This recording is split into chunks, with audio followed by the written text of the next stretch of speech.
nila. Ang target namin, minimum bumili ng 23 pesos per kilo na palay sa kanila. Para mahigaan gusto for emergency use naman for kung may dadating mga kalamidad, kaya mga sakuna, meron pa tayo ready new stock. Yun lamang pong requirement na naitenta po talaga ito sa mga kababayan natin. At the price na gano'n. A sort of reporting lang. Saan po ba napunta ang ating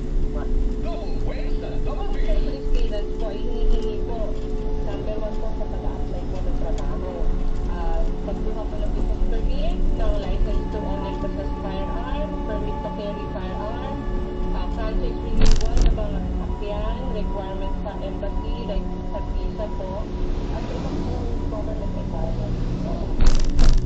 Kasama sila Weng Salvacion at Weng de la Peña. Andito na, pogi na, bonita pa, andito na po ay double Weng sa double B. Kumusta na ang hapon ninyo? Ngayon po ay Martes. 4 ng Pebrero 2025 ho tayo. Ngayong hapon na ito, Antonita Rowena Weng Salvacion. Kasama ko po ay bonito ng bayan si Weng de la Peña. Si Weng de la Peña. Sabi yung luging-lugi na ho sa panahong ito. Dahil tayo sa income ng mga tao mapagsamantala. pero maliban dyan, mauna lang ako konting parte. Luging-lugi na ho sa ginagawa ho nitong problema natin sa bigla. Ulan at luging na ho tayo dahil lumagpalpak yung pagbabawas ng tarifa. Clarification, di ba? Matagal na natin sinasabi yan. Tapos magbebenta ho tayo.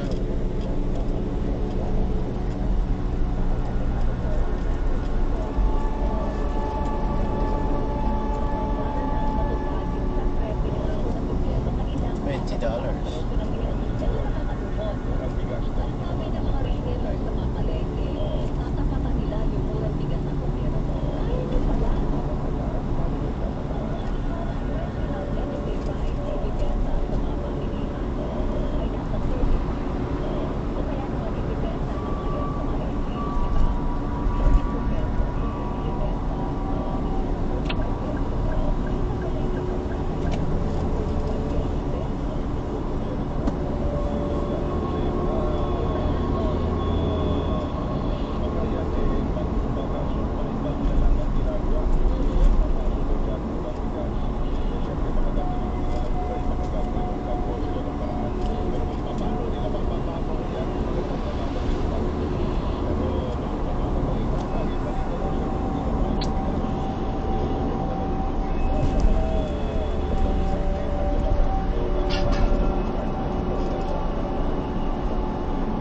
Anjo.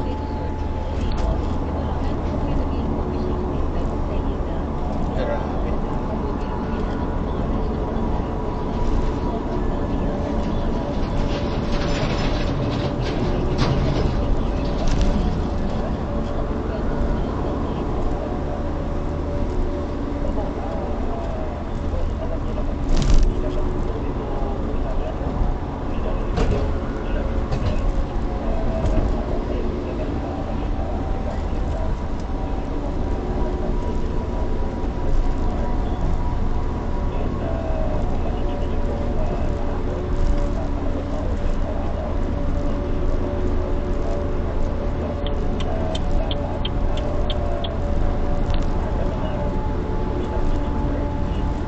Kaya naman nitong truck na to. Semento, bigas.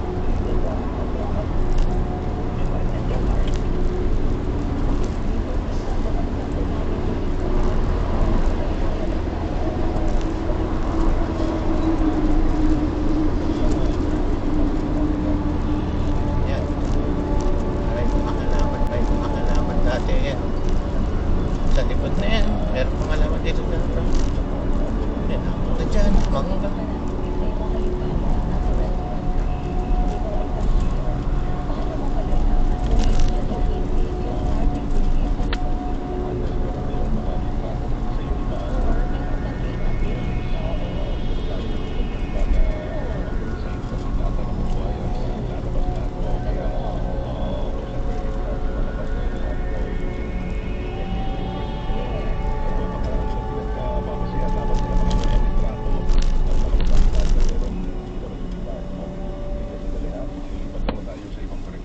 Tayo po ay live din ha, sa Facebook, Super Radio DCBB. Kung kayo po ay may mga reaksyon, pwede kayo mag-text sa amin, 0917-594-5941. At syempre nasa Facebook page, Facebook Live, sa Super Radio DD Zoma, hanapin niyo lang po ang aming social media accounts. Yes. Samahan niyo kami dyan.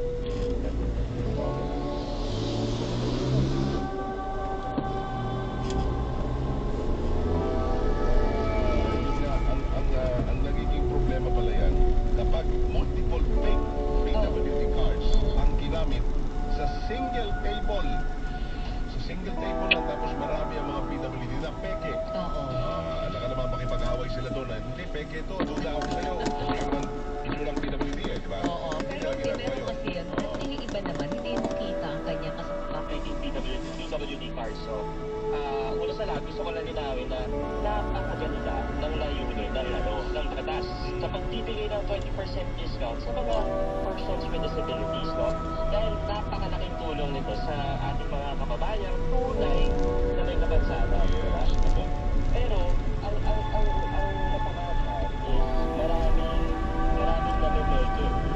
Nag-take advantage sa mga PWD cards na to. Hindi naman sila kalinitan, no? So, dahil natin ito, maraming mga restaurant. So, bakit nila po na nag-back ng taas yung pag-display ng discount sa mga restaurants, no? Lalo na yung mga malinis na negosyo na hindi naman nila kaya yung mga diskwento lang yung sa kanila. Kasi kung na kung saan naman ito sa mga diskwento na ito, ito ay nagagamit lang po ang tax deductible, pero yung 20% na yan, hindi po yan nare-reimburse. So, kung may 1,000 ka, 200 pesos. Kung hindi tax, parang tax deductible to, pero yung tax deductible na yun, hindi ito portion